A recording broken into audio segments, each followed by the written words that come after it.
me suis inspiré du livre de Chermoudou Karambake Noreni, d'Aram Bamba d'Ainafep, ou Bamba partout, pour conter l'histoire de Cheikh Ahmadou Bamba, qui proclama après 7 ans et 7 mois de déportation au Gabon en 1895 « J'ai pardonné à tous mes ennemis pour l'amour du Seigneur, qui les a écartés de moi à jamais. Aussi ne songe nullement à me venger. J'ai accordé mon pardon à tous mes ennemis avec pureté de cœur. Dieu m'a donné l'ordre de proclamer que je suis un asile et dernier recours. Quiconque cherche le bonheur ici-bas et dans l'au-delà doit se réfugier auprès de moi. » Cheikh Ahmadou Bamba naquit en 1853 à Mbaké Baol, situé à 200 km à l'est de Dakar. Ce village fut fondé en 1795 par Mam Maharam Mbaké, l'arrière-grand-père de Cheikh Ahmadou Bamba. Progressivement, Mbaké Baol s'affirme dans le réseau. C'est en 1802 que Mam Maharam Mbaké meurt. Son successeur, Mambala, grand-père, et Maman Antasali, père de Cheikh Ahmadou Bamba, augmente le prestige de l'école en y faisant venir des maîtres réputés et accueille des étudiants de divers horizons. Sa mère, Mamdiara Bousso, naquit en 1833 et vécut 33 ans. Elle fut surnommée Diaratoula, voisine de Dieu, réputée pour sa piété et sa dévotion. À notre connaissance, c'est la seule femme au monde qui a une commémoration, le Magal de Poloran, qui draine chaque année plus de 2 millions de personnes devant son mausolée à Pororan, dans le Saloum. Très tôt, elle protégea son fils des regards et garda secret les prodiges de son nouveau-né. Son père, Mo Antasali, le confia à l'âge de 7 ans à son oncle, Seine Boussobé. Ses études furent fulgurantes. Dès l'adolescence, il versifia et rendit accessibles les livres des grands savants, Imam Malik, Abou Hassan, Ghazali, Imam Shafi'i, Abba Hanifa, Yadali et d'autres encore, dont il dit, je cite, « Leurs ouvrages, à cause de leur étendue démesurée ou de leur ancienneté, ont été abandonnés par la plupart des lecteurs de cette génération. Ne te laisse pas abuser par ma condition d'homme noir pour ne pas profiter de moi. La couleur de la peau ne saurait être la cause de l'idiotie d'un homme ou de sa mauvaise compréhension. » Pour ne citer les plus connus, Masalikou Djinan, les itinéraires du paradis, Nadiou, la politesse légale, Maharirul Niran, les clés du paradis et les verrous de l'enfer, Tazaoud Sirakar, le viatique des jeunes, Mahoïboul Khoudos, les dons du très saint, Silkou Jawahiri fi Arbara Sarahiri, le collier des perles précieuses. L'écriture de ces livres est tellement limpide qu'il n'est pas rare de rencontrer dans les quartiers de Dakar et dans le reste du Sénégal des jeunes qui les ont parcurisés.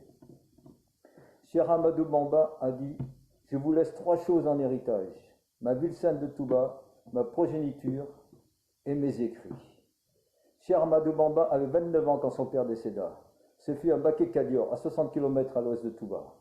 Après le service rendu dans les écoles de son père, il s'affirma tout de suite comme le pôle de cette fin des temps. Au décès de son père, une délégation d'imams et la cour du roi conseilla à Cheikh Ahmadou Bamba de rejoindre la cour avec son école coranique comme son défunt père. Malgré un refus poli et leur insistance, il leur répondit par une versification qui fit date. « Penche-toi aux portes des rois, m'ont-ils dit, tu obtiendras des biens. Dieu me suffit et je me contente de lui, et rien ne me satisfait si ce n'est la religion et la science. Je ne crains que mon roi et n'espère qu'en lui, lui le majestueux qui enrichit et qui sauve. Comment disposerai-je mes affaires entre des mains incapables de gérer leurs propres affaires, à l'instar des démunis? Et comment la convoitise des richesses m'incitera à fréquenter des palais dont les parterres sont les jardins du diable? Ô toi qui blâmes, n'exagère pas dans ton dénigrement, et cesse de me blâmer, car mon abandon des futilités de cette vie ne m'attriste point. Si mon seul défaut est la renonciation des biens des rois, c'est là un précieux défaut qui ne me déshonore point. C'est dans cette période mémorable que le prophète Mohammed, à l'instigation de Dieu, de vive voix, exhorta Cheikh Ahmadou Bamba à changer ses dispositions dévolutionnelles et éducationnelles dans les termes suivants. Désormais, éduque tes disciples par la voie du pacte d'allégeance, et non plus par l'instruction livresque. Cheikh Ahmadou Bamba réunit alors ses nombreux disciples et leur tint le langage suivant. J'ai reçu de mon Seigneur l'ordre de mener les hommes à Dieu, le Très-Haut. Ceux qui veulent emprunter cette voie n'ont qu'à demeurer avec moi. Quant aux autres, qui ne désirent que l'instruction, le pays dispose d'assez de lettrés, érudits, pouvant satisfaire leur ambition. Je les autorise à rejoindre ceux-ci. la Mouridiya prit alors naissance, sous le signe sublime d'une ascension mystique fulgurante, dont l'écho retentira dans l'univers entier.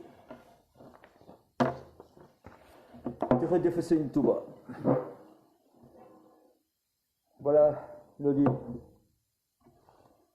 d'Aram Bamba Den Nafab ou Bamba partout.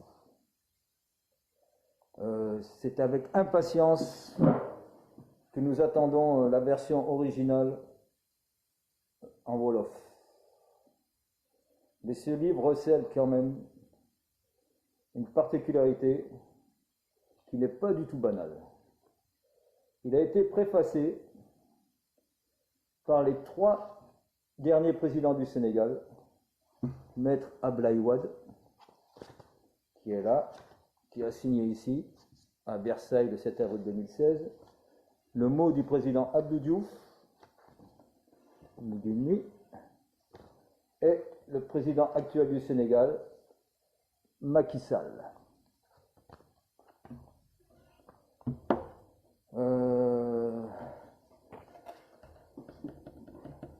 Je pense que déjà pour avoir une préface d'un président de la République quand on écrit un livre, c'est pas facile, c'est pas donné à tout le monde. Un livre préfacé par 3 présidents pour le même livre, je ne sais pas si ça existait un jour, je ne sais pas si une personne pourrait réunir un consensus pour réunir 3 présidents qui préfacent le même livre. En tout cas, Seine Moudou-Kara l'a fait. Seine Moudou-Kara nous a dit qu'il y a 3 personnes qui le connaissent spirituellement. Serigne Mountakha Mbacké,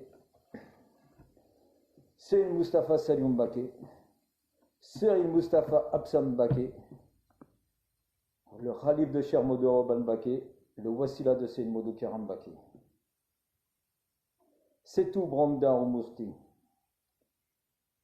Dans Moussedina Ousmane Mbacké, moi Cheikh Moudou-Kara Mbacké Noreni. Du comédien, Kouramoul, Mandouti. Du comédien. Wow. Mam Tierno Bromda ou moi Mamam. Sedina Ousmane Mbacké, moi Bayam. J'aurais dit que c'est une touba. Temporellement, Cindy. Il a dit, les 3 personnes qui me connaissent, Mobutu, Jacques Chirac, Abdou Diouf. En ce qui concerne Mobutu, je faisais partie du staff de Seine Modou à Paris, quand la délégation a pris le départ. Je n'ai pas fait partie du voyage. Même Marie-Michel, notre sœur, Moustapha Fall, paix et son âme, Yaï Sorna Dieng, Baké, que je salue au passage, qui a servi d'entremise pour la venue du général chez Mobutu, à une époque où Mobutu était fou, ça bougeait le Zaïre, des pays le plus riche du monde, ouais, ça bougeait. Ils sont partis chez Mobutu. Mme Marie-Michel m'a raconté un peu comment ça s'est passé là-bas. Mobutu, quand il a vu Seine Moudou-Kara Mbacké a retrouvé son courage, son stress l'a abandonné, et il était comme une personne émerveillée devant Seine vie, quoi.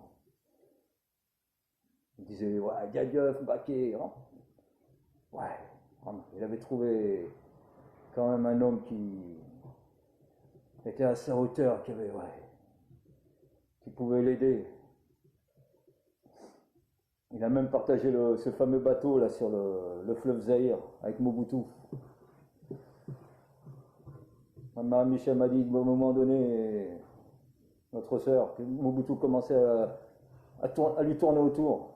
C'est une Moudou-Kara, sous le ton de la plaisanterie, lui a signifié que, voilà, c'était sa fille. Mobutu n'a plus bougé une oreille. Mobutu lui a ouvert ses coffres à Senbi pour qu'il se serve. Senmoudou n'a rien pris là-bas. Senmoudou se sert que dans les magasins de chez Ahmadou Bamba à Demrassou. Malgré tout, il lui a remis une Rolex en or. Et une fois que Senmoudou est arrivé au Sénégal, il a fait parvenir par avion privé, avion cargo privé. Cet avion a transité à Paris. C'était dans les années 93 comme ça. Avec un cheval à l'intérieur. Une voiture Starcraft que Senmoudou après a donné à Seine Saliou.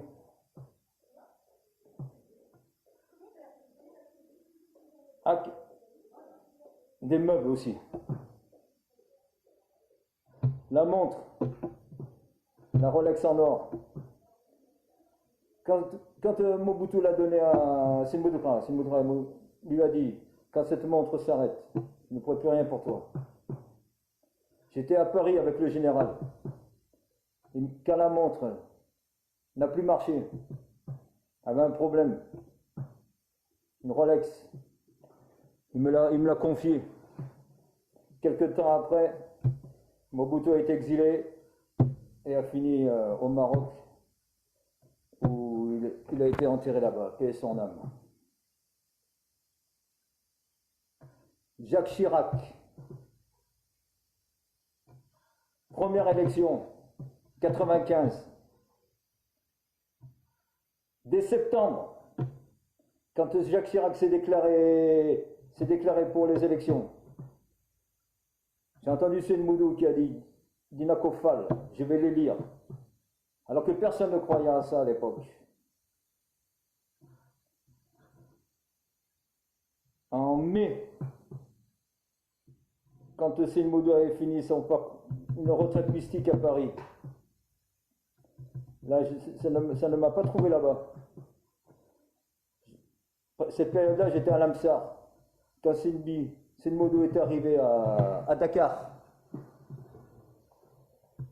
on est venu l'accueillir à l'aéroport. On venait de Lamsar, à côté de Saint-Louis.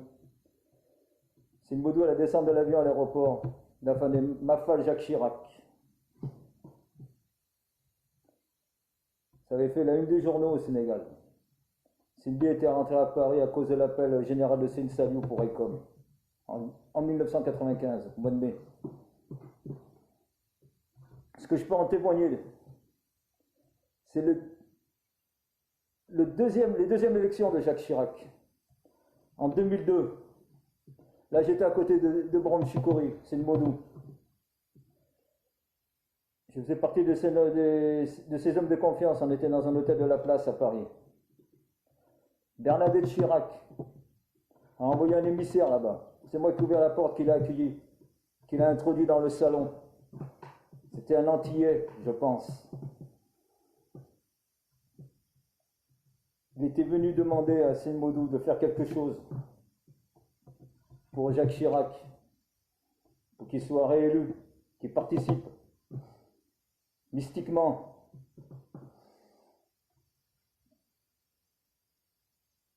Dans le salon, l'Antillais était curieux de Senmoudou. Comment lui poser quelques questions. J'étais là, j'écoutais. Vous êtes un marabout, vous rentrez dans une chambre comme ça, méditation, tout ça. Senbi lui a répondu, non, nous, avec Sintouba, ça se passe pas comme ça. Parce que nous, il suffit qu'on dise une seule fois, Allahumma salli ala Sedina Muhammadin, Adadama fil mila, salatan daimatan, bidawami multila. C'est comme ça, on l'a dit 1 milliard de fois. Si on dit Astaghfirullah, Adadal, Mustafirin, wa Mustafiru, c'est comme ça, on l'a dit 1 milliard de fois. On n'a pas besoin de faire des retraites de 6 mois, de 1 an pour obtenir quelque chose. Ce jour-là, j'ai même entendu CNB en langue djinn, dans la langue des djinns, réciter la Fatiha devant ce monsieur-là.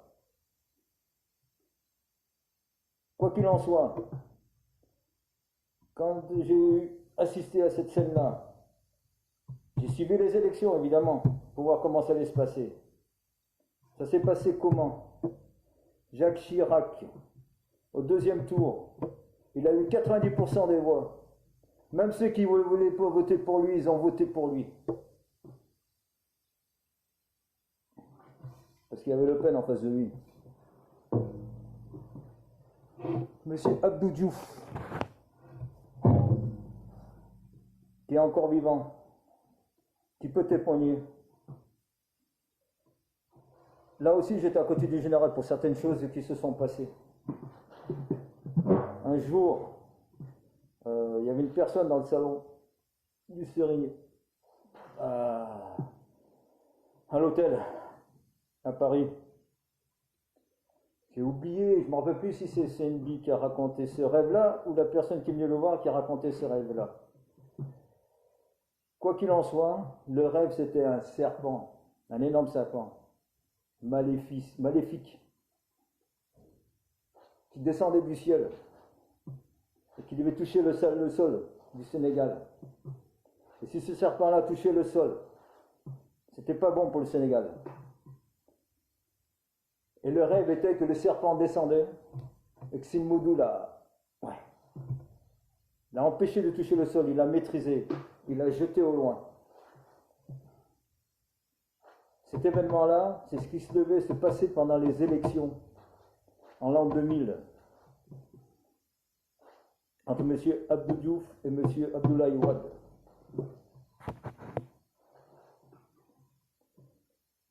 Sinmoudou, pour ces élections-là, quand il a supporté Abdou Diouf, c'était le premier à savoir qu'il n'allait pas gagner. Tout le monde le savait que Abdou Diouf n'allait pas gagner. Sinmoudou qui était le leader de la jeunesse. Toute la jeunesse des banlieues, Guédaoué, Pikine, tout ça. Plus personne ne voulait de Abdou Diouf. Tout le monde avait besoin d'un changement. Sinbi, pour éviter que ce serpent touche le sud du Sénégal, il s'est sacrifié pour prendre tous les, comme on dit en Wolof, tous les tchao. Élection, il moudjol tchao, yep, tikom. Pour que le Sénégal évite une crise majeure qui aurait pu engendrer beaucoup de malheurs.